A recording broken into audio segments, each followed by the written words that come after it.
It's an honor to welcome a special guest to Plato's Pod for a dialogue on ancient philosophy and modern technology. Jack Viznik, also known as Lantern Jack, is host of the Ancient Greece Declassified podcast. And Jack, you know I'm a devoted follower of your show. To listeners here, I highly recommend Jack's show for the wealth of meaning and perspective that he and his guests deliver on the works of Plato, as well as on philosophy and life in ancient Greece. So, although I'm an amateur philosopher, Jack holds a PhD in ancient philosophy from Princeton University. Jack's mission is to make ancient philosophy widely accessible. To quote his words on the Ancient Greece Declassified website, unlike other fields, the classics have remained largely confined to the ivory tower of academia. It's time to change that. The classics shouldn't be just for people lucky enough to go to certain schools. Everyone should be able to know about the ideas and events that inspired the founders of this republic. Let's declassify the classics. So, Jack, a warm welcome to you from Plato's Pod. I so look forward to our discussion and to seek and hopefully declassify some important connections between ancient philosophy and our technology of today and tomorrow. Thanks so much, James, for having me on. It's a great pleasure to be on your podcast. I've listened to a lot of your episodes, and I'm very impressed with what you've been able to cover and accomplish. So thanks a lot. It's hard to know where to start in exploring technology and philosophy. And I think followers of Plato's Pod will have heard me speak regularly about the technological revolution that the quantum computer will soon trigger when the challenges of its physics are resolved. And as someone who follows the technology closely, believe me when I say that the barriers to quantum computing are falling rapidly. The machine's tremendous speed and accuracy will soon be within our grasp, and then we'll face the questions: to what purposes, with what intentions, and according to what sense of meaning?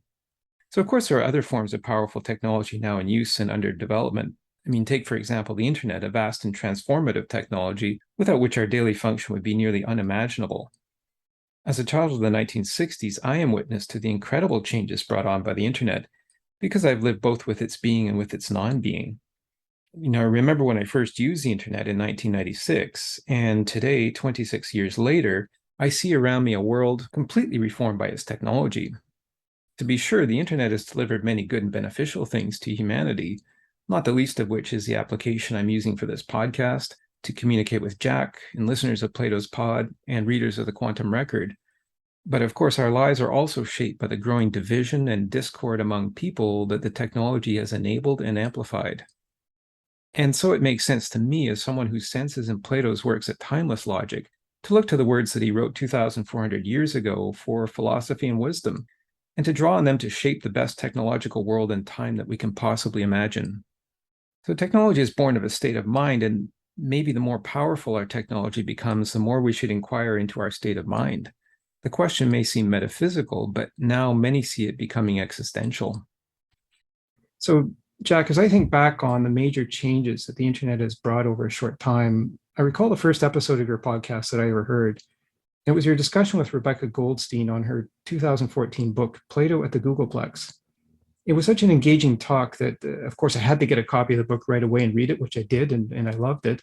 Rebecca's book begins with a fictional account of Plato arriving in the 21st century, wearing his full ancient Greek regalia and visiting Google's headquarters. There with a media handler at his side who knows nothing of philosophy, he's introduced to the internet, social media, and other electronic tools we use today. It's a hilarious account, but one that we might seriously consider, and particularly so with the very relevant observations that Plato makes in Rebecca's book on the philosophical problems that arise in the way we connect with each other today. So how do you see the relevance of ancient philosophy to our fast-paced technological life in 2022? Are there some things that need to be understood now from the words that Plato wrote 2,400 years ago in technology, in science, in the way we govern ourselves, and in the way we communicate with each other? Well, my view is that Plato's philosophy today, 2,400 years later, remains as relevant as ever. In fact, in some ways, I think it's more relevant now than ever, at least than any point in the past few hundred years. I think there's a mental trap that we fall into that you kind of alluded to, where we see all this new technology drastically changing the way that we live our day-to-day lives, and we see these scientific breakthroughs, and we get the sense that old wisdom is no longer relevant. It's like past its expiration date. The world has changed and made older ways of thinking irrelevant. Now, I think that's a really risky mindset because you risk throwing away thousands of years of useful information if it's not true. So the question is it true? And in order to rigorously establish that old wisdom, that like pre-Darwinian, pre-Newtonian philosophy truly is, or pre-internet even, political thinking and ethical thinking is no longer relevant, you'd have to like seriously consider, what does Plato say and prove that it's no longer relevant, and what does Aristotle say and prove it's no longer relevant? And no one has ever done that. On the contrary, there are people like Rebecca Neuberger-Goldstein, you just mentioned, like myself, like you, who read these ancient texts and are struck by the points of similarity. And so the question is, how can that be possible? How is it possible that what Plato says about the assembly of ancient Athens sounds so much like what we hear about Twitter or Facebook today? And I think that, well, one reason is that human nature doesn't change, which I think is an obvious point, but it's highly contentious in academia today. And the second reason is that I think perhaps more important than technology measured absolutely is the rate of change of technology. So I would propose that it doesn't matter so much if you're operating with the internet or with the latest theater acoustics of ancient Athens. What matters is how fast is your technology changing, and how is that challenging old structures, bringing in new structures, creating that kind of tension. And I think that ancient Greece, or the ancient Mediterranean, really, from, let's say, 600 BC until 100 BC, is the only period in all of history that we know of where the rate of change of technology approached anywhere near the modern rate.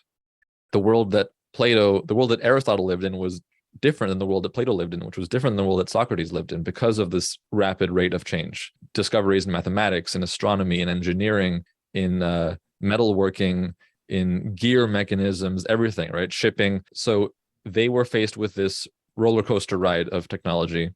We have it much more amplified than they did, but it's that rate of change, I think, that's common to then and now, which makes the ancient philosophy relevant. That's a really fascinating observation about the rate of change, and looking back at history and thinking about the differences in those rates of change. It makes me think of, I think it was a few years ago, I read in The Guardian, it was a piece about, I think he's now passed away, Alan Jacobs, who was a academic in the UK. And he was writing about the challenges to our temporal bandwidth. And that was a term that he borrowed, I think, from American author Thomas Pynchon in the 1970s. But he was writing about how technology and that particularly fast rate of change that you were talking about is really challenging our sense of time and our perhaps proportionality of time. And it's really interesting the way you brought that back to the times of Plato and the rates of change in life at that time. And I don't know, is there at some point that we need to stand back and say, are we able to sustain this rate of change? Do we need to put brakes on it, perhaps? Yeah, well, this goes into the question of the singularity, right? Are we approaching a singularity, or a point where the rate of change will be so fast that no human will be able to keep up with it or even understand where it's going? I mean, this is a whole other topic. I belong to a very, I think, minority opinion that we're not going to get to a singularity, at least anywhere in the near future. I mean, we can go into that if you want, but I think that history seems to show these waves of technological progress. And when you're in that wave, it seems like you're going to have an exponential growth of progress forever. But that is a prediction based on a very local historical window, right? So if you were living in 200 BC Greece, you might conclude that there's an exponential rate of progress, but that all stopped with the Roman Empire and then the Middle Ages, right? So likewise, now it looks like we have an exponential rate of progress, but judging from history, I think it's likely that that will slow down. And there's also some really interesting studies that have been done about correlation between population growth and technology, that the biggest spurts in technological progress happen when you have the biggest spurts in population growth. And there's probably a feedback loop, like technology allows for more population and then more people generate more technology. But we seem to be headed towards a plateau of population growth by necessity. And so again, if historical trends continue, that will, according to these models, slow down the rate of technological growth, even if we have quantum computing. I mean, I guess that's the unknown variable, right? So that's more in your area of expertise. But I don't know the future, but I think that there are good arguments that we're not headed towards any kind of runaway technological singularity where we would need to consider putting the brakes. And that's an interesting observation, that this expectation that things will continue to go exponentially, that growth will continue to go exponentially. And perhaps, it's when we fail to look back at how time actually really works. It's not that sort of linear exponential growth, but there's bumps and dips along the way. And, I guess life is unpredictable like that. And maybe I wanted to maybe just explore that topic of unpredictability with you as we continue in this discussion. But I wanted to just take it at this point because you have that experience and depth of experience and expertise in ancient philosophy, both in the academic and in the context of the general public. And so I wanted to ask you, have you observed over the past decade any sort of significant change in the interest in ancient philosophy among academics or among the general public? And if so, what's driving that trend? I think there definitely are some major changes in the past few decades. I think I can think of a couple. So one is the explosion in popularity of Stoicism, or you could think of it as a revival after 1.5 millennia of dormancy of Stoic philosophy as a way of life. And I think part of that can be explained by what we were just talking about, how the rate of technological progress is so fast that we are, as cognitive scientist John Vervaeke suggests, we're going through a meaning crisis because we have our technological miracles have encouraged us to cast aside traditional meaning-making rituals, religion, structures, practices, customs, etc., and we haven't found anything to replace them. So modern humans feel a lack of meaning, a lack of direction, and they start looking for answers. Like, I think people look towards Buddhism, they look towards yoga, they look towards Stoicism. And so Stoicism is one of those meaning-providing frameworks. In a way, you could think of it as the culmination of ancient Greek ethics. In other words, it's more worked out. Like, I think Plato is a greater genius than any Stoic philosopher, but the Stoics took Platonic principles and Aristotelian principles and other principles, and they really kind of they completed the operating system, let's say. So that's one major change in the past few decades. And then the other major change is the movement that's called virtue ethics, which, unlike with Stoicism, this is more confined to in academia. And within academia, there's a growing number of scholars who are leading a kind of Aristotelian revival. And I think the cause of that is that up until, let's say, Nietzsche in the 19th century, you had this continuous evolution of philosophy in the West, from the medieval theologians like Aquinas to the Renaissance thinkers to the Enlightenment thinkers, all the way to modern analytic and continental philosophy. Of course, every generation is challenging the previous one, but it's still one tree. Every branch is connected to the previous branch or to the root. And then you get someone like Nietzsche who says, forget this, I'm going to jump off the tree and I'm going to examine its roots. And he finds all these problems, and he's more of a radical philosopher in that sense, literally, like radical, radix meaning root. So he says, we need to jettison half of this whole enterprise. And then you get people that do that as well in perhaps more careful analytical ways in the 20th century, like Elizabeth Anscombe, a student of Wittgenstein, who wrote the famous paper Modern Moral Philosophy, in which she said a lot of these concepts that modern philosophers use and take for granted and assume that they are elemental principles, like the will, like duty, like responsibility, these are actually not fundamental concepts. These are baggage-laden concepts that came through a theological history and are now used by mainly atheist philosophers. So there's a contradiction there. And basically there's all these unexamined principles that need to be actually examined, right? And then you get Bernard Williams doing the same thing. And so, a similar kind of critique. And that kind of critique of the whole tree of modern philosophy has led to this new group of virtue ethicists. And they kind of go back to Aristotle and say, okay, we're going to set aside the past 2,000 years and we're going to try to independently kind of reinvent the wheel, build a new foundation for ethics. So I think those are the two biggest, let's say, trends in ancient philosophy in the past few decades. That's really interesting. I'm wondering, is there an attempt to kind of reconcile trends over time, to take perhaps the best of ancient philosophy and to match that with, or combine that with the best of some of the newer thinking going on? Or is it branching further out? Is it diverging from the root, or is it converging to the root? And do you see more people interested in ancient philosophy itself? I think there's a it's always diverging and always converging. It's a dialectical process. So every time, I mean, keep in mind that these virtue ethicists, they live and work in departments controlled by analytic philosophers, that is modern cutting edge philosophers. So everything they do is immediately challenged by the analytic philosophers and vice versa. So there's a constant tension, which I think is very fruitful. Now, as to the question, are there more people interested in ancient philosophy? I can't answer that because I don't know the data, but I think that there are a lot of podcasters like yourself and like myself and others like Doug Metzger who have helped make these ideas more accessible to the public. And I think that, at least I hope, that we will see a flourishing, to use an Aristotelian term, of ancient philosophy in the next century. Well, it's fascinating. It's definitely interesting to see which way it's going to go. And certainly, I think, from my own experience, I think there seems to be a growing interest. I'm seeing more people engaging in discussion and taking some interest in these older ideas, maybe older in the sense of when they were written, but not in the sense of their applicability. And so, we'll see where it goes, I guess. You mentioned John Vervaeke, I mean, and the fact that he has spoken of a crisis of meaning in today's world. And in a recent interview that you did with John, you explored the nature of reality with him. And I'm just wondering, how do you see human intelligence fitting into our evolving conception of reality and the meaning that we make of reality? I'm asking this as natural sciences are delivering a deeper and sometimes very confusing view of physical reality. I mean, touching on the very quantum nature of the universe and the quantum observer effect, which we don't fully understand, and yet it's something that's fundamentally necessary to the quantum computer.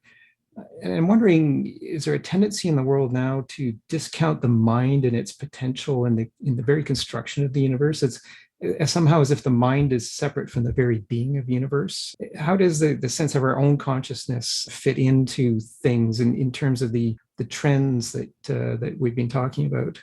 Yeah, so, well, just to start off, you mentioned that science today is delivering a deeper and sometimes confusing view of physical reality, right? And I just want to point out that that was happening in Plato's day. Okay, so that's another issue that they faced and we face. I guess the most obvious example of that is the discovery of irrational numbers by the Pythagoreans, right? They realized that even though you can draw a right triangle with integer sides, you can never express the hypotenuse. In cases where the hypotenuse is irrational, you can never express it using numbers. And that blew their minds, I think. It realized that the tools they thought they could use to express physical reality or natural reality don't always work. And so I think those kinds of discoveries led to the question of, how does the mind relate to the world? And I think that there was a kind of spectrum of opinions. There were people like Parmenides that thought that the world is largely illusory, and the true world, which the mind can see, can only be arrived at mentally. And there were others like the Ionian, more empirical, natural philosophers that thought, no, look, reality is just reality, and our mind is just creating measuring tools to measure reality. I think we have that same range of opinions today. And I'm not an expert in all of them, or even most of them, but I think you're right that scientific progress tends to make us so amazed and impressed with the measuring tools that we start to minimize the way, or to forget about our mind's role in constructing reality. So I think there's an important, again, dialectic that needs to be worked out there. And I think John Vervaeke and his colleagues in the field of cognitive science are doing some really interesting work there of trying to bring back the conversation of how the mind works. Like, what is the mind doing when it does science? And I think that's fruitful for philosophy and for science. Definitely, and your discussion with John was fascinating. A number of the points that were brought up, and what you said about the measuring tools that we use are becoming so precise. They're revealing such interesting information and great quantity of information. I think, as you said, that we sometimes forget about the role of the mind. It makes me actually think of Plato's Theaetetus, in which the question was, is man the measure of all things? I wonder, the kind of technology that we have in the world today that is delivering these precise measurements, is it making us think that everything is measurable? It seems, at least to me, when I'm interacting with people ask for empirical proof as if there's a measurement for everything. And yet it seems to me also that we have this mind in us that's invisible, can never be measured, but people don't really seem to talk about it, at least at an everyday level. And I'm trying to wonder how the reality of the invisible can somehow be brought to the fore. And is there a role for ancient philosophy in that? Well, I think there's certainly a role for Platonism in that, because I think the fundamental principle of Platonism is what we would call metacognition, or knowing the limits of your knowledge, right? I mean, that's the entire Socratic project, at least as Plato describes it, of this kind of performative ignorance, or of self-imposed ignorance, or of constantly reminding yourself that you're ignorant in order to approach learning with an open mind and without distorting preconceptions and so forth, and untested opinions. So yeah, I think, again, just I'm going to keep doing this because it needs to be said. Just as in Plato's day, when the impressive accomplishments of natural philosophers were making people think, oh yeah, we're going to get to. I think there's a line in Aristotle, in Cicero somewhere, where he said, oh yeah, we're going to get to a point soon where all philosophical questions will be answered, and we feel that way too, because we see the rate of progress, and then we make a prediction based on that small historical experience that it'll go on forever, and so we will achieve perfect, unwavering measuring abilities very soon. And I think Plato is there to remind us. He's like the whispering attendant of the Roman triumph receiver. So when a Roman general came back to Rome victorious and was awarded a triumph where they could parade in the streets of Rome and be cheered by the crowd, there was an attendant who would sit next to him and whisper, "You are not a god. You are not a god. You are not a god." All right, just to prevent these generals from getting highfalutin ideas that they can become, dictators or kings or whatever. So Plato is there like that, whispering to us, you don't know everything. You don't know everything. You don't know everything. And that is, I think, a very healthy reminder, especially during times when we can be drunk on the achievements of technology.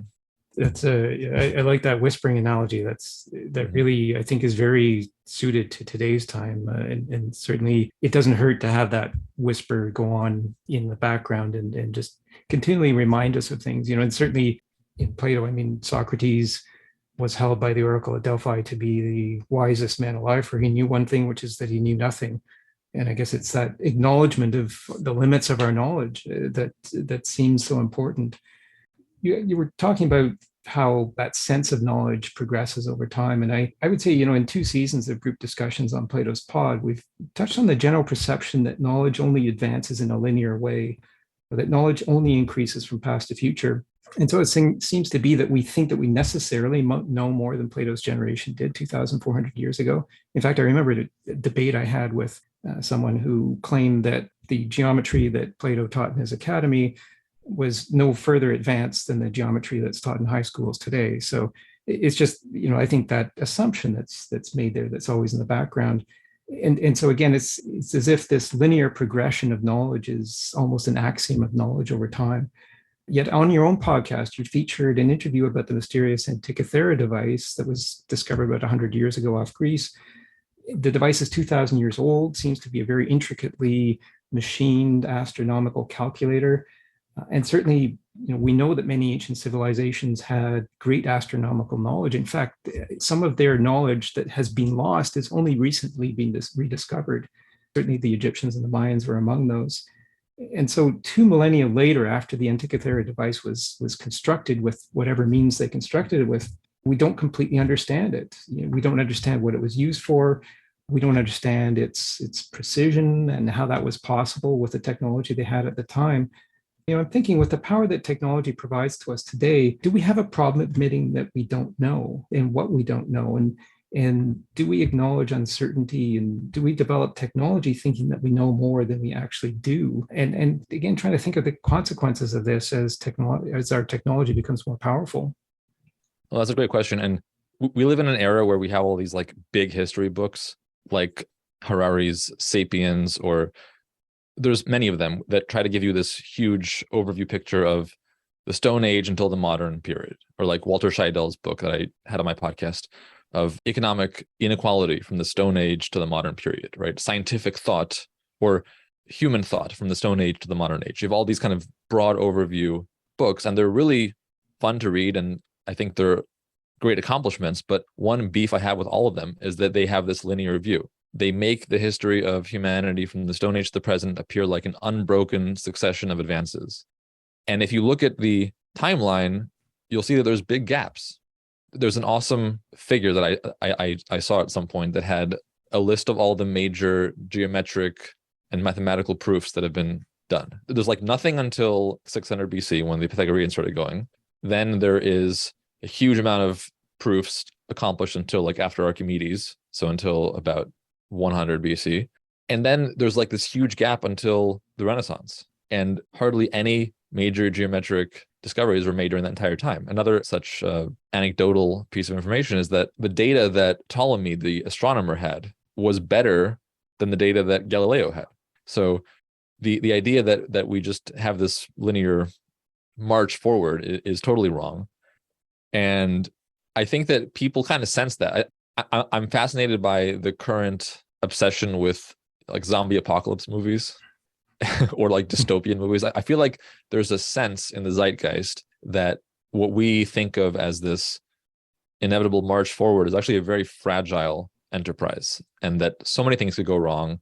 And even if just a few things go wrong, you could have, a collapse of the entire Jenga tower. So I think that I think people feel the instability of the modern technological, political, scientific march forward. They feel that there's something delicate about it. I would share in that observation. I think that's, maybe that goes to what John Vervaeke was talking about in the meaning crisis. I mean, we have all of this technology and all of this power, but where is it all pointing to? And, it seems there's a lot of talk, for example, in the youth, for example, that there's a sense of lack of purpose, maybe that they look at the news and it's all terrible stuff, and they wonder where is it only going to head in that direction, and again, that sort of linear sense of time. So if we're on a bad path or a path to destruction now, is it just going to continue to accelerate down that same path? And I wonder, in Plato's time, I mean, I certainly, I guess there was incidents or times like this where there was a lot of uncertainty, a lot of fear of the future. And how would they address that back then versus how we're addressing it now? Is there a fundamentally different way in the approach? Has our technology, in a way, intervened in the natural way that we would approach that kind of concept of what the future is going to be like? That's a really tough question. I think as far as Plato's own time period was concerned, there was one big difference, which is that our world is very globalized right now. Everything is interconnected. Like, when the supply chain is disrupted in China, we feel it on our shelves here in North America. And when the dollar has inflation, then other currencies suffer. When the wheat in Ukraine is blocked up, then half of Africa has a shortage. I think that did happen in antiquity, more in the Hellenistic period and the early Roman period. But in Plato's time, that was a little bit before that happened. So there were all these independent states. And I think that, Athens was one of over 1,000 independent Greek city-states. So there was more of the idea that if one city fails and falls and has its own little zombie apocalypse, well, other cities will carry on. There wasn't yet a sense that everything's going to go down together as you would have had in the Hellenistic and Roman period. Okay, so in that respect, I think they had a different conception of how things could go south and what would happen. And I think that that's what motivates Plato to write the Republic and then later the Laws. He's like, okay, well, each of these individual city-states is a fleeting experiment. So if we need to gather together a bunch of survivors and hop on ships and go found a new polis somewhere, how can we make a better blueprint for a better polis that will not suffer that apocalyptic ending? So that's my answer for that. That's interesting. And especially since I just finished a 3-part series on Plato's Pod on the Statesman. And one of the key messages in the Statesman is that we tend to cling to these old laws as if they're written in stone, and these ancient constitutions and ancient traditions we tend to cling on to. But maybe there's a point where we need to perhaps take a look back at history and say, well, what could we do differently if we had taken different paths on the path that led us to where we are now? Where could we have been instead? And I'm wondering if there's enough questioning of that sort of thing now, that we feel almost as if it seems that some people feel that because things are the way they are, they have to be that way going forward, that there's no fundamental change that can be made. And as you said, maybe back then the city states were, there was many of them, and it was easier to conduct that experiment on a city by city level, whereas now it's much more difficult with these very large nations and entrenched interests and all of that. But I wonder if that advice that the visitor from Elia brings in the statesman, that we need to just reevaluate what we have been doing and the rules that we've established for ourselves, and just really understand, are they really made for now, or were they made for a previous period? And again, I guess that maybe goes back to the question I asked about the trends and interest in ancient philosophy. Is there some of that in what people are considering when they study ancient philosophy now? Are they looking at how we got to where we are now? Kind of that account of the reasons why of where we are now, and starting to question what fundamental changes could be made in the world. Is the study of ancient philosophy bringing any of that sort of questioning to the fore?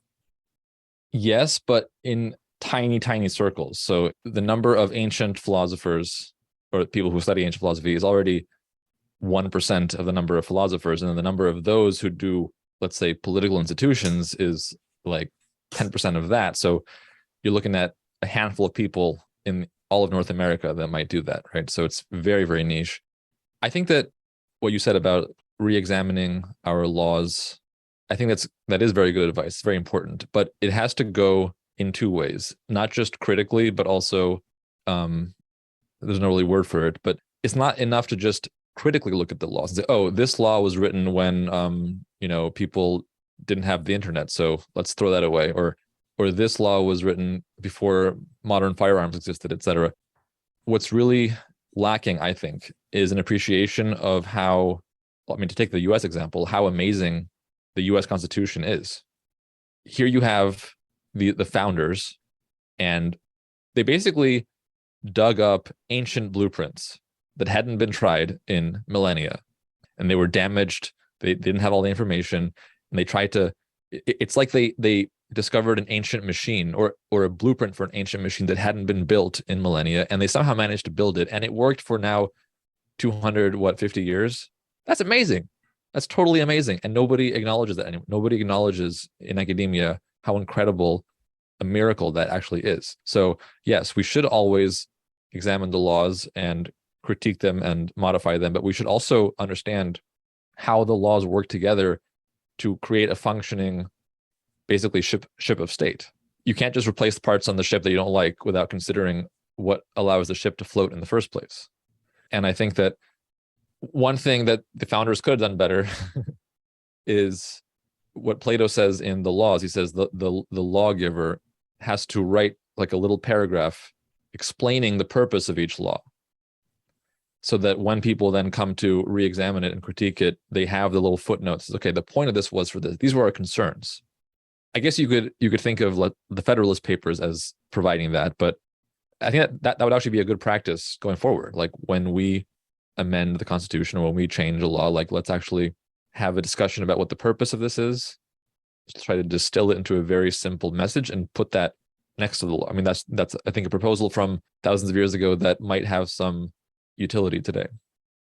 Entirely logical, and certainly it does help to remind us of that term that I mentioned, the account of the reasons why. And it's a term that I use a lot because it came from the Meno, where Socrates is talking about knowledge as recollection, and then he goes on to further define knowledge as the account of the reasons why. And sometimes I think this knowledge gets lost, or we tend to put our current situation or our understanding of our current situation, we tend to apply that to times past, where we don't have knowledge of all of the circumstances that they were facing and why they did what they did. And I think that's maybe a key thing about the nature of time, that we maybe just, as things are going so fast now, as technology is driving things so quickly, we're forgetting more and more of that, what life was like in those times and what they were reacting to or considering when they wrote those laws or established customs or any of that. And so it's an interesting observation. And it leads me to a topic that I wanted to discuss, and this is the question of mindsets. And mindsets can change over time. And I guess maybe our electronic technology is really changing mindsets, and maybe people don't really understand how their mindsets are being changed by this technology. And so here, I just wanted to talk a little bit about a concept that I borrow from Ursula Franklin, which is the concept of the technological mindset. So I find Ursula Franklin's philosophy of technology to hold a very deep truth. Ursula was a physicist, a professor, a metallurgist, humanist, and a Holocaust survivor. And she spoke of the way that technology in use in any time is a reflection of the mindsets of the users. And she defined technology simply by its Greek roots of techne and logia as the way we do things. And so technology can be manual, it can be mechanical, it can be electronic, and all three types of technology are in use today. And yet, when you say the word technology to somebody, immediately they'll think electronic, but really it's all three forms, and it's really just the way we do things. So Ursula placed technology in two categories. Technology is either prescriptive, which is to say that it does not evolve to human needs, but requires us to comply to its needs, or else technology is holistic. And so as a Holocaust survivor, Ursula advocated for holistic technology that adapts to human needs, and especially for our need for peace. And she was famous for saying peace is not the absence of war, but the absence of fear, which is the presence of justice. And so I'm wondering, as you consider technology today quite literally as the way we do things, what type of philosophy do you see reflected in our technological tools that we're using and developing? Yeah, that's a really deep question. Well, first, a kind of semantic point. To unpack the etymology of technologia as being the way we do things is not sufficient, because it's literally the study of the way we do things, the study of the way we craft or machine things. So it's a kind of meta level analysis. That's what technology is, according to the Greek etymology of the word. So to engage in technologia is to examine the tools you use and to therefore improve them, right? And the question is, what is driving you to improve them? And I think that's where her distinction between prescriptive and holistic comes in, because are you driven to improve them in order to make more profit, or are you driven to improve them in order to increase human flourishing, as Aristotle would want? Once again, I think that that's a dialectical tension that's been there forever, because on the one hand, profit is what drives so much of our society, right? So how do you get away from that? I'm not sure there is a way.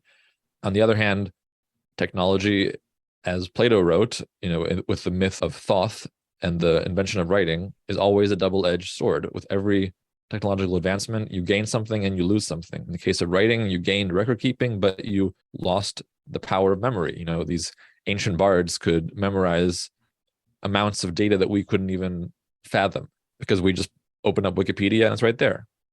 So it is a tension. I think that, and this is another core concern of the Republic. When Plato is trying to construct the ideal society, he's very concerned about incentive structures. He doesn't use those words, doesn't have that terminology, but it's clear, I think that's what he's thinking about. He's thinking, how do we set up the right motivations in the society so that people are motivated by good things, productive things, things that promote the well-being of others? And if you have that incentive structure set up, I think you will have good, beneficial, holistic technology. And if you don't, if you allow profit or honor or power to be the driving forces, which Plato thinks is usually the case in imperfect societies, then you're going to have technology that reflects that. That's interesting. And certainly profit is a significant motivation. I mean, a lot of the technology that's being developed is for private profit by private companies. It does concern me, I guess, that especially with the development of the quantum computer, I've been searching for any sort of philosophical or ethical discussions on the quantum computer. And there are very few of them, or at least I've encountered very few of them. And yet this machine is going to deliver incredible power. I mean, it's going to operate at thousands and thousands of times faster than the current computers that we use. Its accuracy is potentially unlimited. And with a tool like that, one would think that there should be some ethical and philosophical considerations, and yet there just doesn't seem to be discussion about it. And I wonder if it's maybe because there's an assumption that it will not come to active use for another decade or two, and therefore we'll have time to sort it all out. Or is there something else at play that we just you can almost think that we're just stuck on a certain path and there's nothing we can do about it. We just have to let this machine be developed and just see where it goes. Is there a motivation there, or is there something? Is there some way or some precedent for how some philosophy could be inserted in a discussion like that? Yeah, well, I actually think that ancient philosophy has a better chance of being fruitful for those kinds of discussions than modern philosophy, even, which sounds paradoxical, right? How can, if we're talking about quantum computers, AI, why would you go back to the ancients? I don't know if you had AI in your thought process here, but I think that, one of the implications of quantum computing is that it could power AI, right? So is that on your mind? Absolutely. And Yeah. AI and holographic projections that you would not know the difference between the computer's projection and reality. Yeah. So there are discussions, of course, on the ethics of AI. I've encountered and searched for them, and all the ones I found have been incredibly disappointing and banal. And I think the reason for that is that this is something I talk about in my podcast, but modern philosophy has a very restricted ethical framework where I think the implicit highest good in modern Western analytic philosophy is the elimination of suffering. So the kind of end goal, the highest aim, the ultimate criterion for whether you're ethical or not is, are you eliminating or reducing suffering in the world? And that sounds like a really noble goal, but I think that Plato and the Stoics showed that that doesn't really work philosophically. It doesn't stand. You can't create an ethical system that's consistent using that as your ultimate end. And so they played with ideas like virtue and order and cosmic order as alternative highest goods in their systems, right? And the Stoics took that further, and I think they tried to figure out what's the formula for good action. If we take into account promotion of the order of things, of flourishing of virtue, is there a way that an individual human can kind of calculate their moral duty? I wrote a book on that. And this has been largely forgotten. I think a lot of the books that they wrote about this didn't survive, and modern thinkers never or seldom imagined that the ancients could have done that. And so now, with all this talk about, is there an ethics algorithm? Can we program a computer to be ethical? These modern thinkers they're totally unaware that's been attempted. And I think the Stoics have a better ethics algorithm than any modern proposal. And it's not because they were smarter, but it's because they did it for hundreds of years. They had hundreds of great minds working hundreds of years on this problem. And so we can't, in the space of 10 years, we cannot have that much of a result as they did with so much time and brain power and experience. So I think that it would be really fruitful for modern kind of AI ethicists to look at the Stoic formula for what it means to be ethical and how an individual actor, whether an AI or a human, kind of calculate their morally, the right thing to do. I think that would be really fruitful. And if I have time and energy and opportunity, I certainly want to have those conversations in the future. Very essential conversations, again, with the power of technology. I read an article recently about AI's advancement to creating a machine that talks almost exactly like a human. And it took something, if I remember the number correctly, it was an insanely large number, like 500 billion circuits to replicate what they think the neurons are doing in the brain. Mm-hmm. And, so then the question comes, well, okay, well, that's a great scientific achievement, but then my immediate question is why? Why do you need this machine that replicates what we do based on what we program the machine to do? I mean, is anybody looking at who is programming the machines? And or are we just more interested in solving the question of how to do this rather than why we do it? Yeah, no, certainly. I think that in this case, the technological efforts are outpacing the ethical, philosophical investigations and considerations about it. Yeah. And certainly you talked about the role of memory, the story of Thuth, for example, that writing is a good invention or helpful invention, but then it creates a loss of memory. And you talked about how the ancients could remember great things. Actually, in my series that I'm doing on the Parmenides now, I'm struck by this whole conversation was something that had been memorized word for word, whereas I don't think anybody now could do that sort of memorization. And so we need to be able to recall time and the series of causes and effects over time, I guess, is the key to really understand where we're headed. It makes me think too about what I understand was the trend in AI back in the 1960s, which was to build what they called good old fashioned AI, which is AI that would have common sense. So it wouldn't be necessarily programmed for every permutation and combination that the programmers could expect, but that it would be able to exercise some sort of common sense with some basic parameters that are established. And maybe there is a trend maybe to start going back in that direction, whereas for a long time recently, I think that there has been a feeling that we could just put as much data into these machines as possible and cause them to predict things perfectly. And I think we see examples of how that didn't turn out. I finished reading last summer Melanie Mitchell's wonderful book, Artificial Intelligence, a guide for thinking humans. And in it, she talks about that famous Google error with the identification of the photo of two Black people as gorillas. And that was I think that was 2016. And just, recently, just a few weeks ago, as I was downloading an image for my discussion on The Statesman, I was using images of pharaohs. And so I downloaded an image of a bust of a pharaoh with a mask. And the computer identified it, not so helpfully, as person wearing a mask. And I thought well, okay, I know that it's a pharaoh, but what if a child downloaded this image?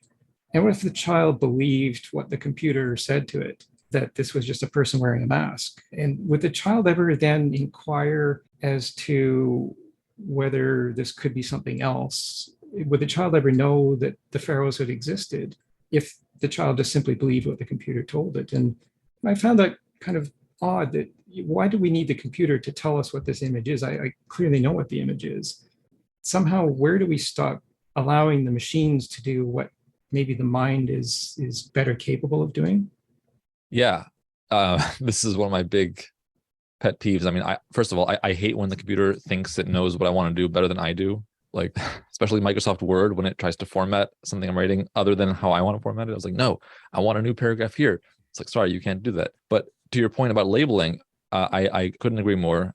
I think that when computers or anybody, teachers, parents, just tell you what something is, I think that is pedagogically destructive to a young mind.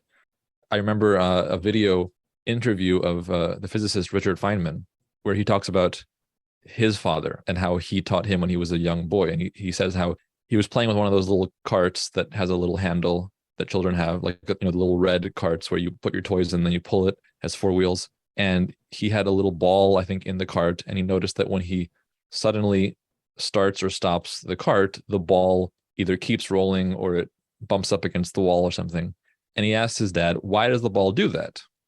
Now, if he asked Google or Alexa, Google would just say, oh, this is the principle of inertia or momentum. A mass that is moving will keep on moving, and a mass that's at rest will stay at rest unless a force acts upon it. Okay. Well, that's not the answer that Feynman's dad gave. Feynman's dad said, no one knows exactly why this is the case, but it seems to be that objects in motion tend to go, etc. Right? I think that's an important story. It's significant because we're talking about one of the greatest physicists who ever lived. And so obviously the way that his parents taught him has had a huge effect, right? I think if his dad just said, oh, it's just F equals ma, it's just the conservation of momentum, then young Feynman would have thought, okay, it's just facts, like any other fact. I can find it on Google. There's nothing interesting, nothing wonders about him. But by telling him, no one knows exactly why this is the case, which is true for most scientific things, by the way. They're just observations, right? But it seems to be this, and that's something you could explore more. Well, then you have the foundation story of a great scientific thinker.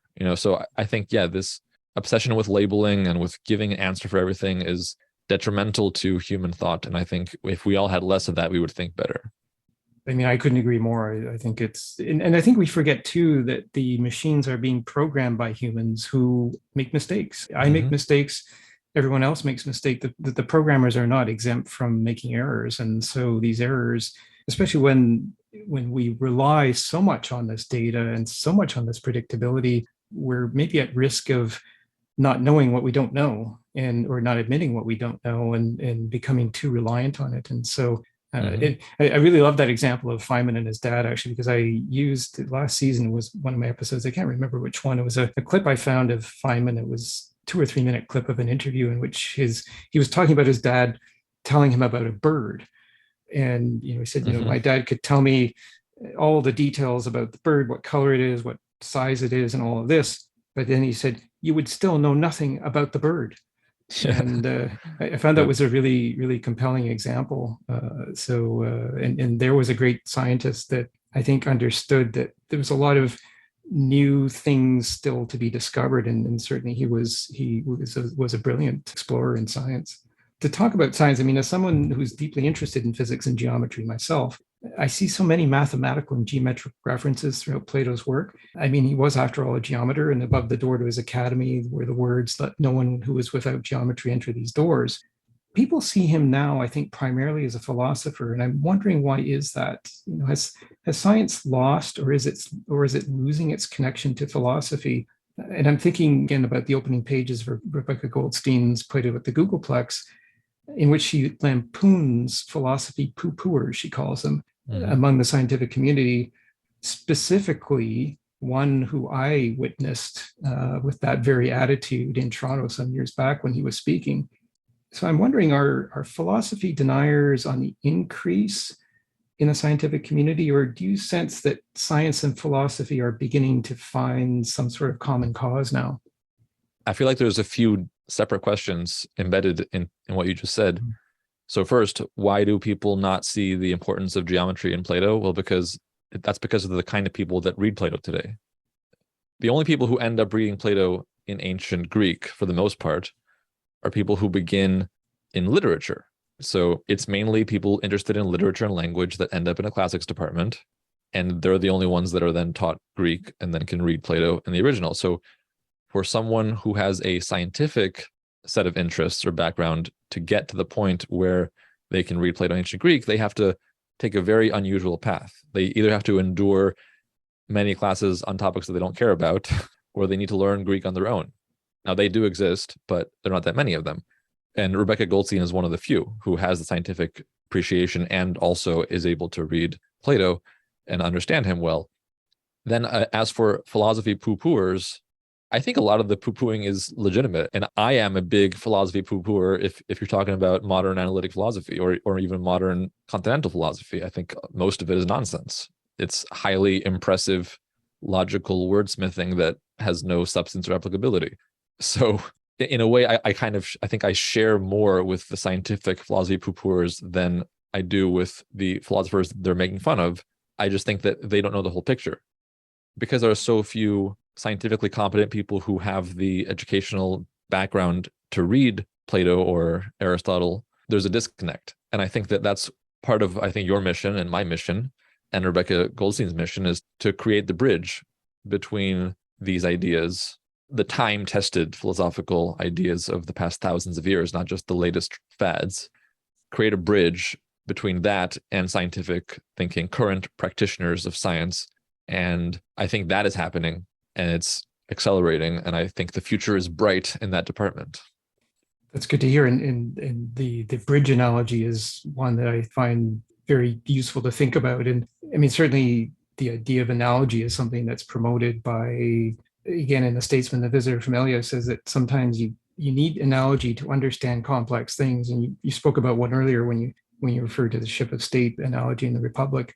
If you see that trend, that bridge being built, what's causing that bridge to be built? Does technology have any role in that bridge building exercise? In spite of the problems that technology causes, is there a role for technology in building and strengthening that bridge between the natural sciences and philosophy? Is there other things that are causing that trend?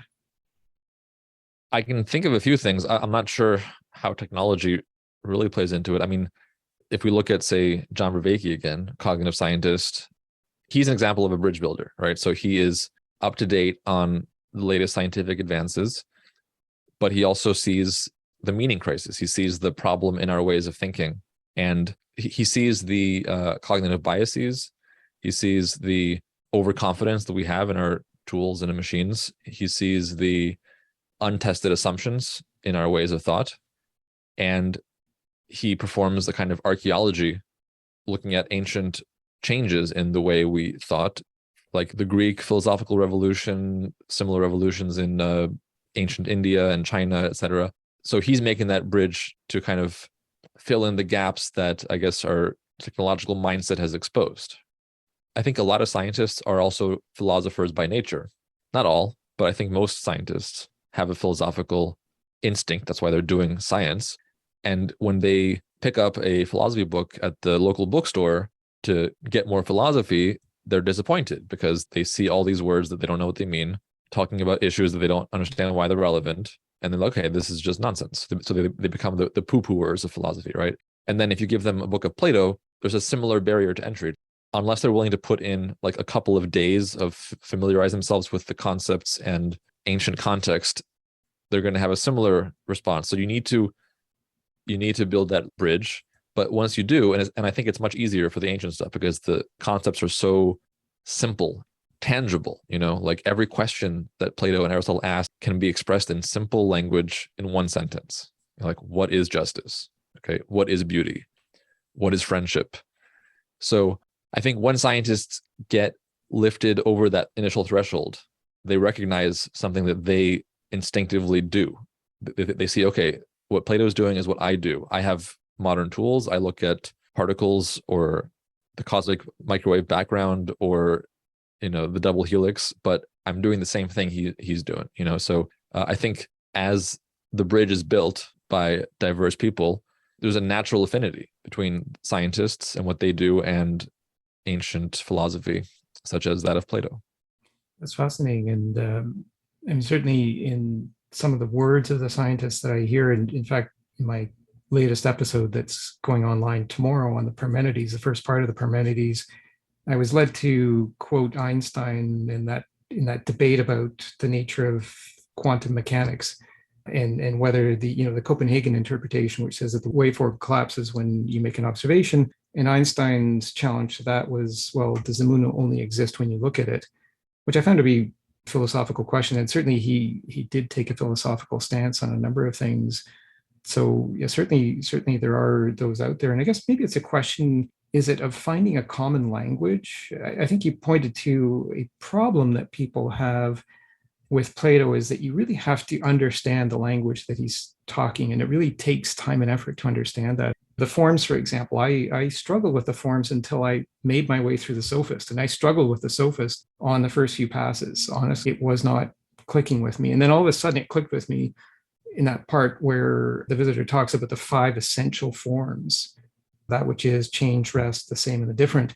And then all of a sudden, the idea of the forms suddenly gelled in my mind and I was able to understand it. But that was after a lot of effort. And so I wonder if part of the problem with philosophy is either the language is too dense or maybe it's necessarily so. And then sometimes it's cryptic. I'm thinking about your recent episode called Why People Hate Plato.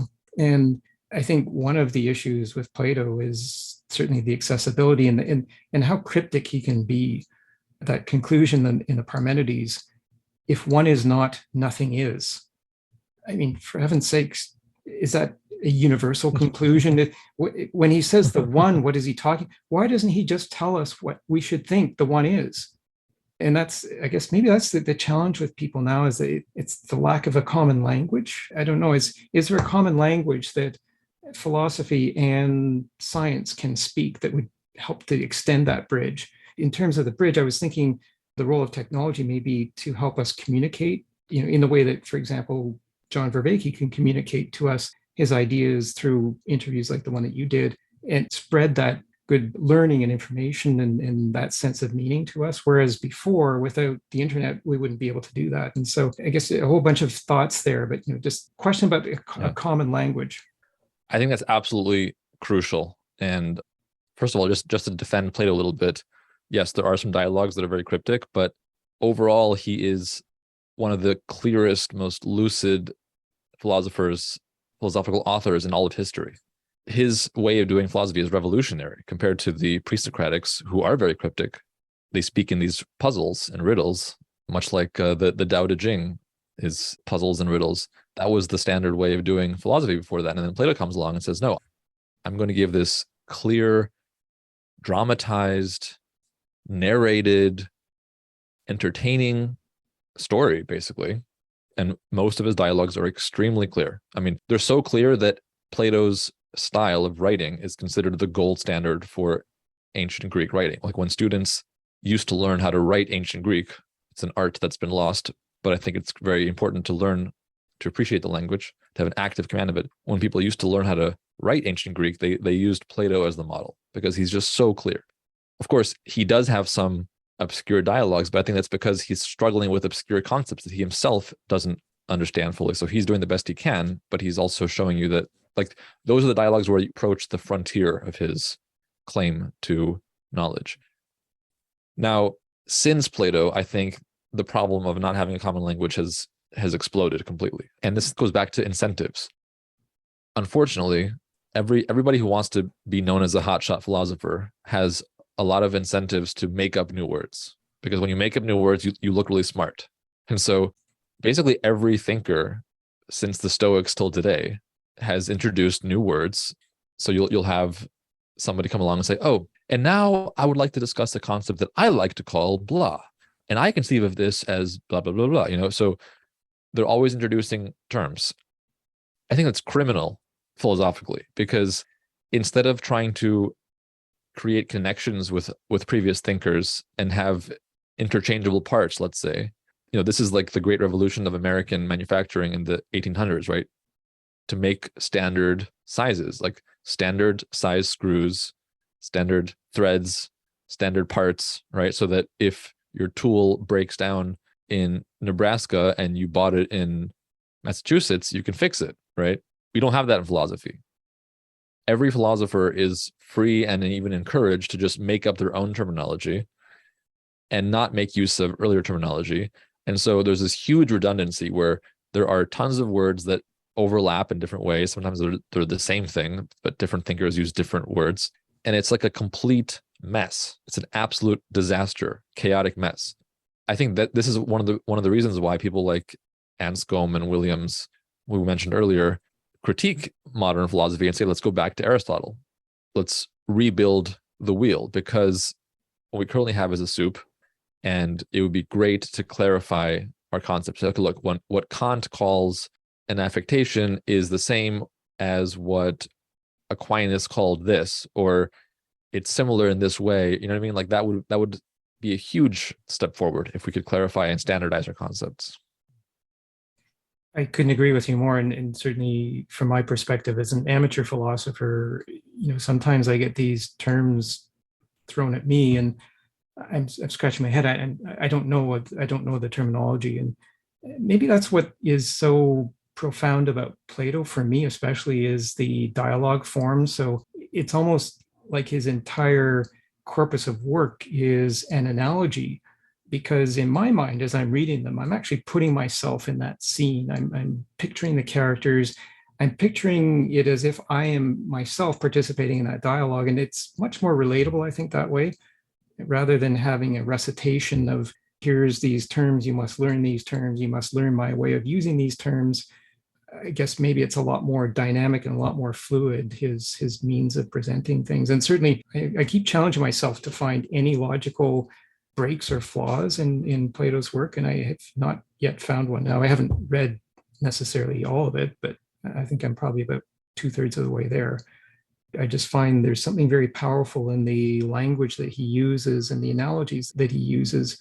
I mean, even that analogy in the Meno that I mentioned earlier, the scene where he brings the slave and he shows the square and the triangle to the slave and derives the knowledge that the slave actually holds about that's not actually being taught, but it's almost innate. And that was a very powerful scene and analogy, I think, that we can all understand. The dialogue form is such a powerful medium if done right. Many have tried to replicate Plato's success, and very few have succeeded, because it's so difficult to accomplish all those things you mentioned. Like, on the one hand, to have the arguments be rigorous and logically sound. On the other hand, to make it an emulation of an actual conversation so that the reader can picture themselves participating in it. It's really hard to accomplish that. And yeah, Plato not only the inventor of that genre, but the master. And so that's why these are such a pedagogically thrilling experience to read. You're right. And I think that's maybe what drew me so much to Rebecca Goldstein's book, Plato at the Googleplex, is that she creates that dialogue structure in a sense that I was actually picturing myself at the Googleplex and picturing this rather odd character dressed in the fashion that they would have dressed 2,400 years ago. And I'm thinking, well, why is nobody asking why this person is dressed that way? And how did he get here 2,400 years later? It's really, it really invokes the imagination, I think. And that's what I found really interesting in her work, is that she manages to bring that philosophy into a real life, or a simulation of a real life situation.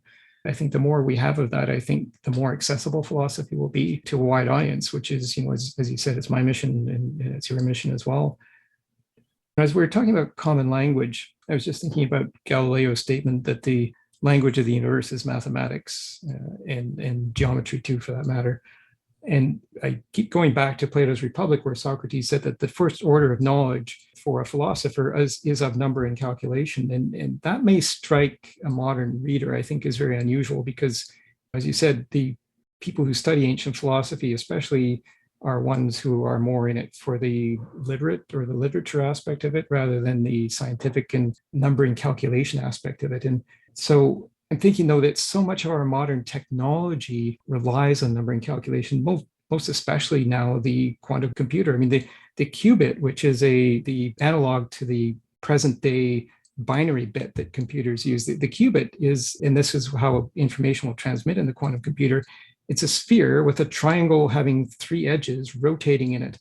And the qubit provides a distribution of data in two states at the same time, simultaneously. So that in the qubit, you don't know what the beginning is and you don't know what the end is. And that's what needs to be defined. And so it becomes an intensely mathematical exercise for the people developing a quantum computer. I mean, there's people working on complex geometry. There's people working on new mathematical discoveries that could be relevant to it. And so there's an example of numbering calculation that's very much at the forefront of our current technology. And they're really pressing the frontiers of it to get the quantum computer to work.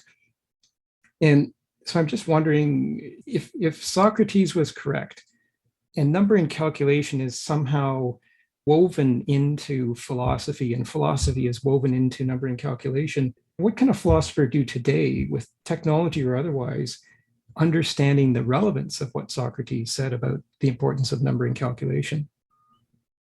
I think that Plato, if he knew about the qubit and what you just described, would see that as corroboration of his intuition shared by Galileo that mathematical structures underlie the reality of our world. And this is something that Roger Penrose, the physicist, also says. He says things like complex numbers can be seen in a lot of things, in like every rocket that we shoot up to space uses complex numbers to calculate the trajectory. So I think part of what Plato was saying with the numbers is that the universe is the book of nature, as Galileo put it, is written in mathematics.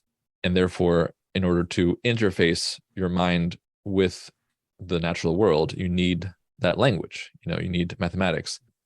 Also, I think pedagogically, I think it's something you'd appreciate, although it'll probably piss off a lot of philosophers, is that I think if you take two groups of people, you take like 50 people who know math very, very well, and 50 people who haven't had a mathematical training but studied symbolic logic as part of their philosophy courses. Which of those groups do you think is going to be more logical in their thinking? And that's a real question for you. Certainly, yeah, I think the mathematics. I really do. To me, that's just essential. I see the connection of that. So I guess maybe it's that question that's asked at the beginning of Parmenides: is all one or is all not many? And the question then becomes the question of quantity and how do these quantities arise? There's a great passage in the Phaedo where Socrates says, I don't even know how two came about. Is it the conjunction of one next to one and which came first and all that? And so maybe it's a question of order. We can have all the symbols that we want, but what order were the symbols created in and what order was their meaning established in? And it seems to me that numbering calculation is what provides order to things.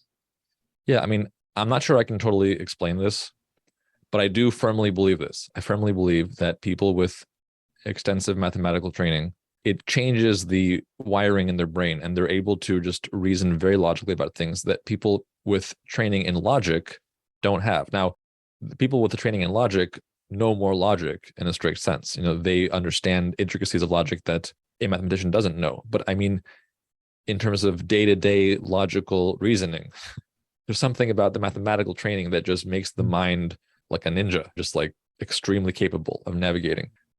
And that's Plato's hypothesis, that mathematical training is like push-ups for your mind. It allows you to think well about things far from pure mathematics. So that's one reason why mathematics is crucial. So we have, number one, since the universe is a book of mathematics, we need math to interface, for our minds to interface with the universe. Number two, it's a tried and tested and true method to improve thinking.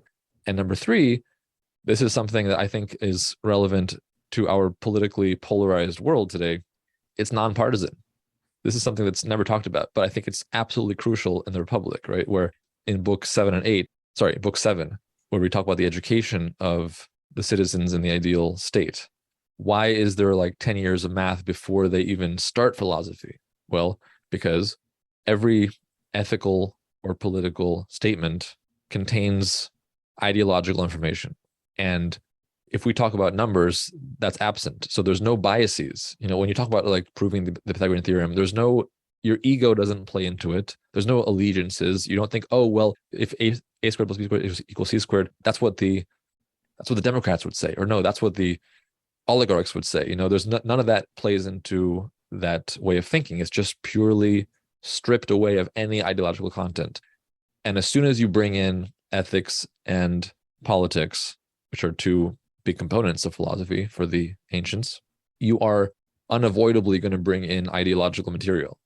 And you're unavoidably going to have biased teachers and biased students, and you're unavoidably going to play into the polarizing dynamics of that society. And so another thing about math is that a mathematical education is, I think, for Plato, an antidote to polarization.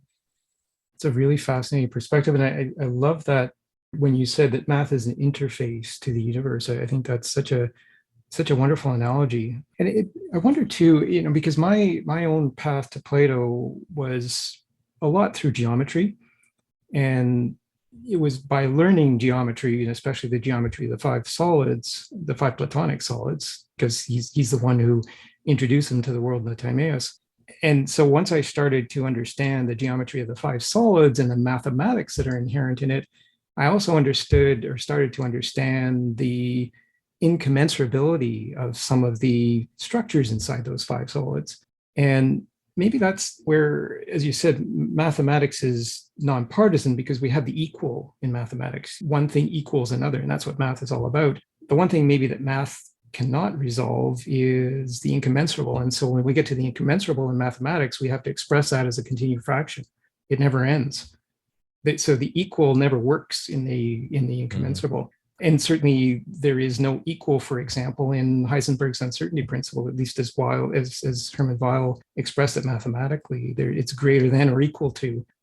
And maybe that's where both math and geometry are essential, numbering calculation, but also how that calculation expresses itself in the three dimensions of shape that we live in. And so I think there's definitely something to that connection of mathematics. And maybe there's something there that can now help to unite philosophy with the natural sciences. And in terms of how our technological advance is going to go, the question of why we're developing these things, if philosophy can maybe put that in a mathematical sense, in a way that can be appreciated by those who understand the mathematical language, is there a way to put a why question in a mathematical sense? A why question, like why does blank happen, or what? Yeah, or why are we doing this? Or, it's just, maybe I tend to think of the natural sciences as being very good at saying how things work, but maybe it's the why questions that we now need to start asking in terms of our technological development and the power that will give us. Why do we want that power? I used the example earlier of the machine that's got the 500 billion circuits that's going to speak like a human. The question is why? So we know how, but the question is why. And is that maybe the role where philosophy now comes into play? And then how do we speak the same language so that we can communicate the importance of that question to those who are more devoted to the question of how? Yeah, I think that why questions are the domain of philosophy, unlike science. It took a long time for humans and scientists to realize what science actually does, right? And the current consensus or near consensus is that science models reality. It provides models that are descriptive and predictive. And when a model is found to not be descriptive or predictive, then it's put aside and we look for a new model. And I guess a corollary of that is that science can only answer how questions. It cannot answer why questions. So I don't think math is going to be answering any why questions soon. I mean, again, I'm looking at this empirically, and empirically, thousands of years of philosophy and math and science have not been able to offer a purely mathematical or scientific answer to any why questions.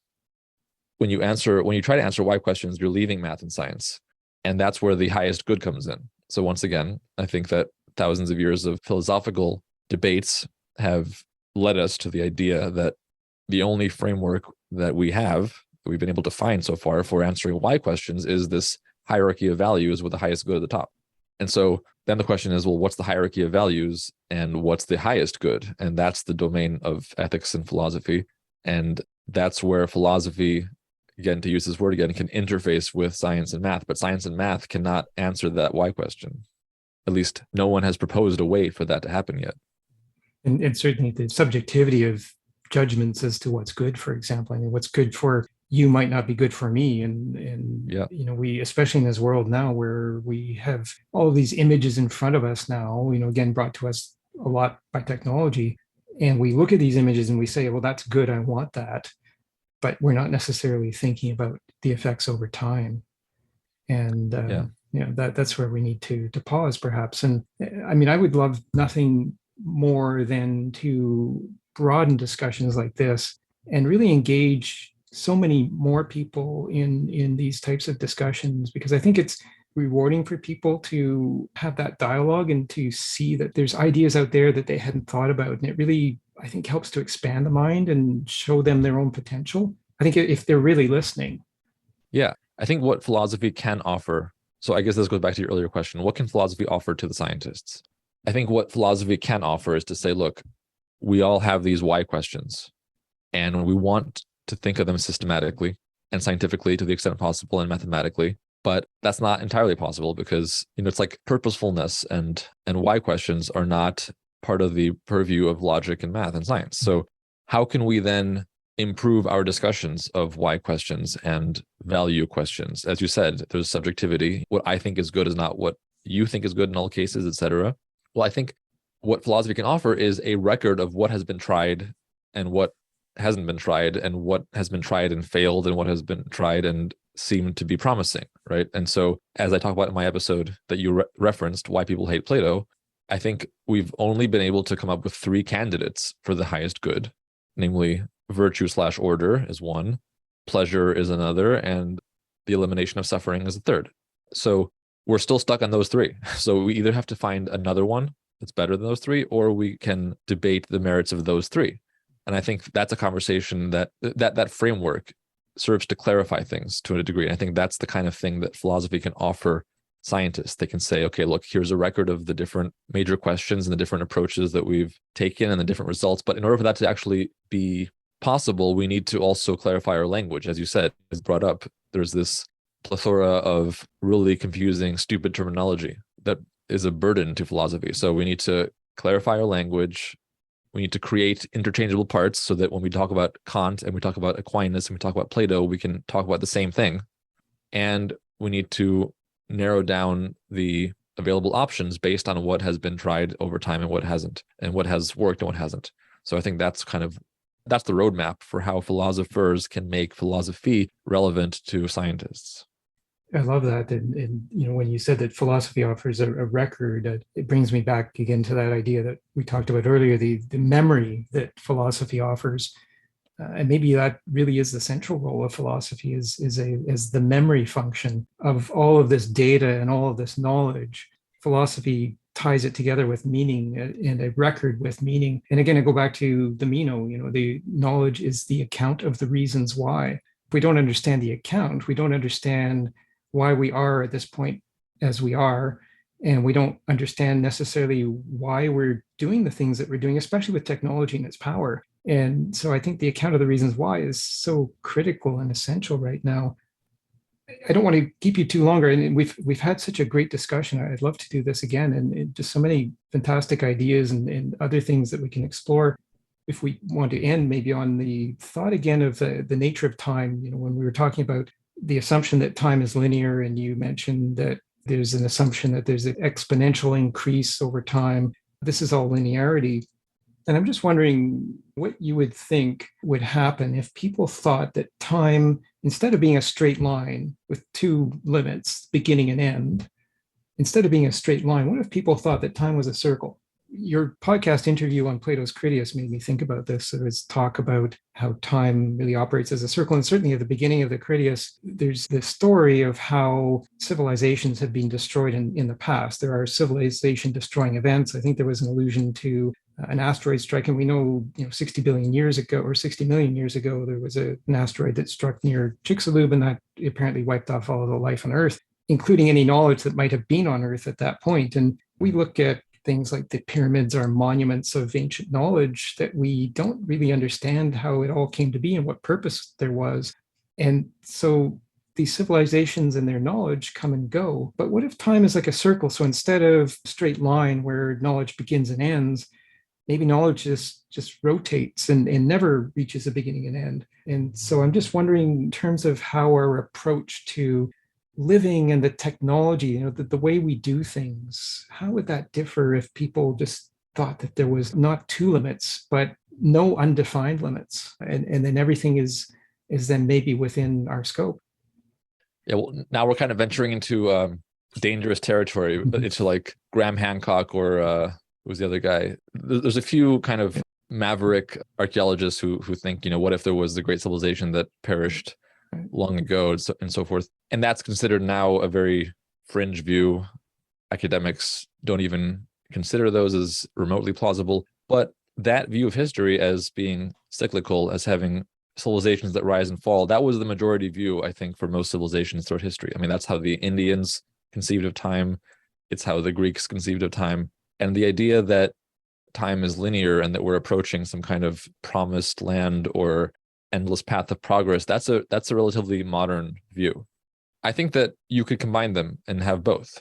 You could have a kind of spiral, or you could have a combination of different cycles and linear things. And this is something that came up in my conversation with Walter Scheidel. So Walter Scheidel is a Stanford-based historian who wrote a book about the history of inequality from Stone Age till today. In our conversation, I challenged him on this linear view. I was like, so many of the things that you talk about in modernity can be seen already in the ancient Greeks. So is this dualism of modernity and pre-modern everything else, is that really a fruitful dichotomy? And he basically admitted, not really. It's the common currency in the way modern historians talk today, but it doesn't really hold that much water. And there's a lot of things that are cyclical. I mean, everything in nature is cyclical. Population dynamics of animals, I mean, deer populations, wolf populations, the seasons, life cycles, El Nino, El Nina, I mean, everything comes in cycles, right? So there may be components that continue in a linear fashion, but there's also a lot of cycles. And I think that we've lost the cyclical view. And I think we need to incorporate that back into our framework of time. It doesn't mean giving up on the linear view completely, but there has to be a synthesis, because a lot of things are cyclical and things can't go on forever. It's just a simple fact. So yeah, I would just advocate for a more nuanced view where we do acknowledge that many things are cyclical and that there have been many setbacks. There have been at least as many setbacks in human history as there have been marches forward.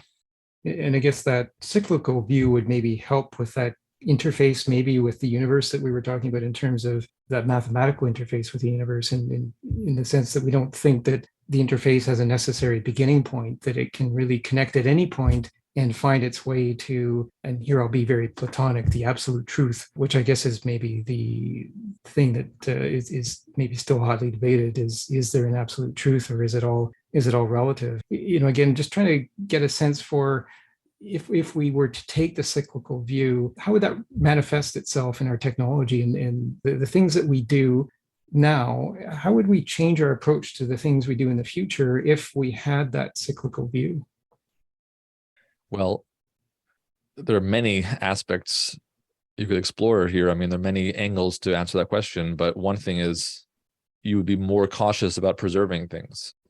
We generate huge amounts of data and information, and we just take it for granted that we will have that information stored. Like everything on Wikipedia, everything online, everything in our libraries, everything, it'll all be stored because we'll always have bigger hard drives to store those things. Well, you can imagine somebody thinking that in the Library of Alexandria, like, oh, all of these 30, 40,000 scrolls here, this is knowledge that we're going to have forever because there's other libraries, there's people reading them, there's people copying them.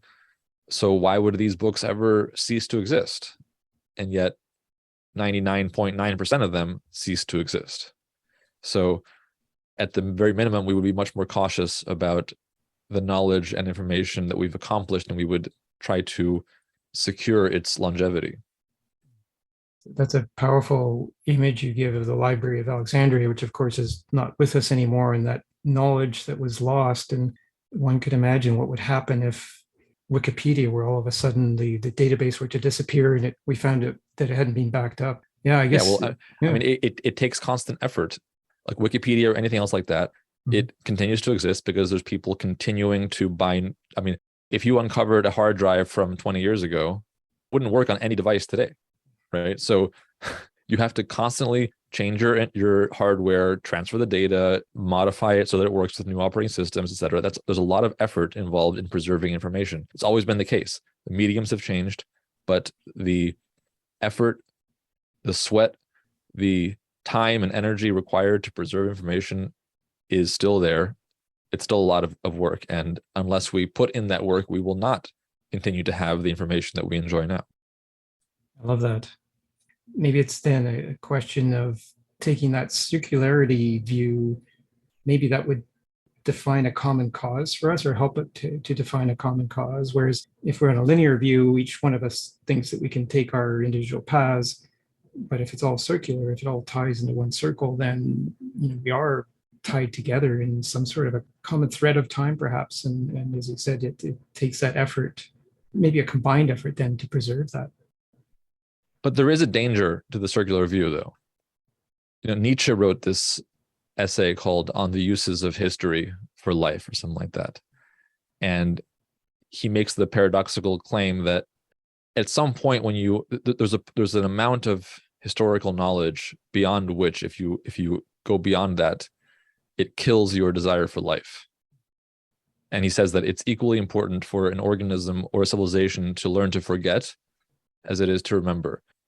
So there is a danger that knowing too much of the past and thinking of the future as consisting of cycles that will repeat will kill our morale and our motivation and enthusiasm for life. And so, I don't know, maybe the linear view is better after all, like maybe it's better to not see the catastrophes looming on the distant horizon and just enjoy life now. I don't know. It's a complicated question, but there's definitely pros and cons and serious pitfalls in both mindsets.